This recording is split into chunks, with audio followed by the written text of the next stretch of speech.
Hi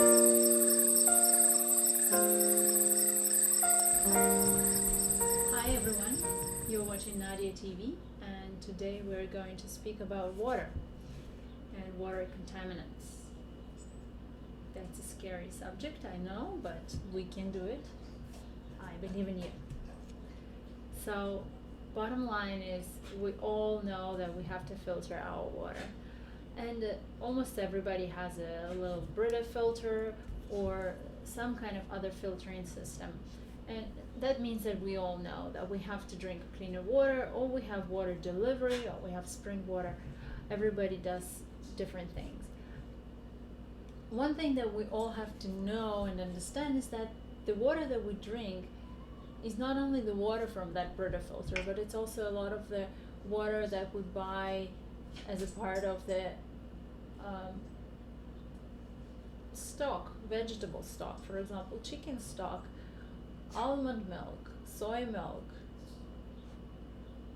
a lot of canned products, canned peaches, canned green beans, all of that is in water, and often the water is not filtered, or it's filtered with a Brita filter, so it took care of the chlorine in the water.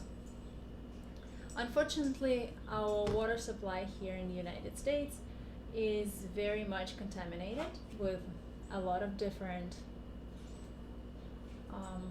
pesticides and a lot of different drugs that people throw down the toilet, or it comes through them naturally.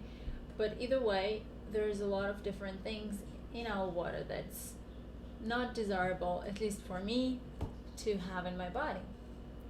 So after a lot of research, I invested into this little thing. It is a water distiller, and I love it. I had it for a few years now, and it works perfectly for me. Now, let me explain why I did that. Basically, you can use the Brita filter, and Brita filter takes away chlorine and some of the other dangerous compounds in water, but to a very little extent. You can see the breakdown almost anywhere on the internet, so that's pretty easy to find. Then you can find reverse osmosis filters, which are very good, and they take away a lot of the contaminants except fluoride. So if you want to get rid of the fluoride in water, you need distiller. That's pretty much the only way to get rid of it. Now, what distiller does, it actually boils the water in this little compartment. It evaporates the water. I know it sounds crazy. Evaporates the water, cools it down, and it drips over here. So the water basically, it creates a cloud. It's like in nature, the water evaporates, comes into cloud, comes down with the rain. So that's what happens here. And all the heavy metals stay behind. Well, everything stays behind. So a lot of people say that I'm not getting the minerals. Well, quite frankly, I'm getting a lot of minerals with my food, so I don't need those questionable minerals in my water. But it's everybody's personal choice. I'm just saying what is it that I'm using. Now, I actually just finished the cycle, so I want to show you what is left over after a cycle of distillation. Caution, hot steam, and it's going to be hot. This is what's inside, and this is what we drink if we don't distill our water. So it's pretty disgusting. It's scale on the sides and at the bottom, and it's also in form of this yellowy murky liquid at the bottom, but it's not very much of it because it gets almost all the water out, everything that's possible. Obviously, it doesn't have to have half of the stuff being toxic in the water, but this is pretty bad for me. Now, in terms of fluoride, a lot of European countries have banned fluoride. Western Europe has it in very few countries actually. So fluoride is a very bad chemical which is used as a part of a lot of pesticides actually. So initially how it came about that it was put in the water is because aluminum and fertilizer plants had fluoride, silica fluoride, as a byproduct. It was a waste product. So with the agreement with the government, they ended up selling the waste product instead of getting rid of waste, which is much more expensive and obviously not as useful. And then over the course, it was always a lot of tension back and forth.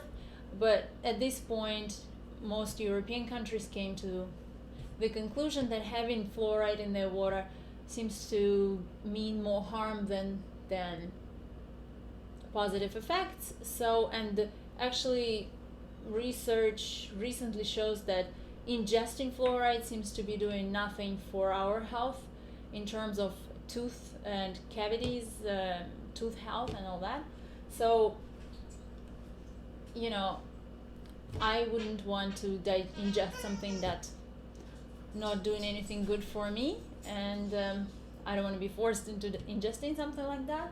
So I'm just making sure that all my water is pure and has nothing in it. And when I boil, when I cook, whatever I do it with this water.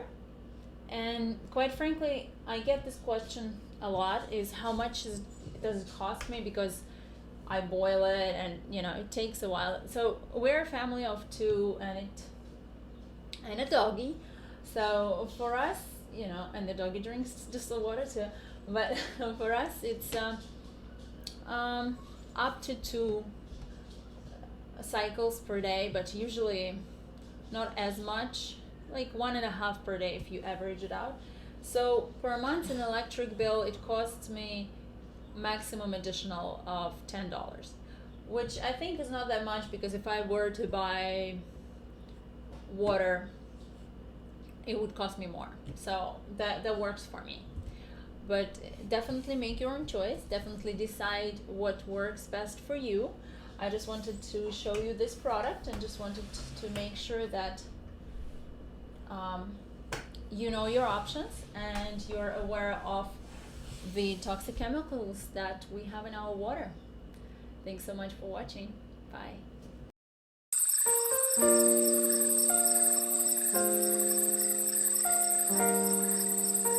Now, don't forget to subscribe to my channel. There will be a lot more videos coming up. I also have cooking videos and recipes and product reviews coming up on my channel, so you wouldn't want to miss that. Also, please go to my website. You'll see it in the comments below. It's nadiariches.com, and you will get a 3-day recipe plan where you can try to eat healthy, detox for 3 days and see how you feel. I would love to hear your comments. And also, guys, please let me know what kind of water cleaning system do you use, because I definitely would like to know and I would like us all to share. So thanks so much for watching. Bye.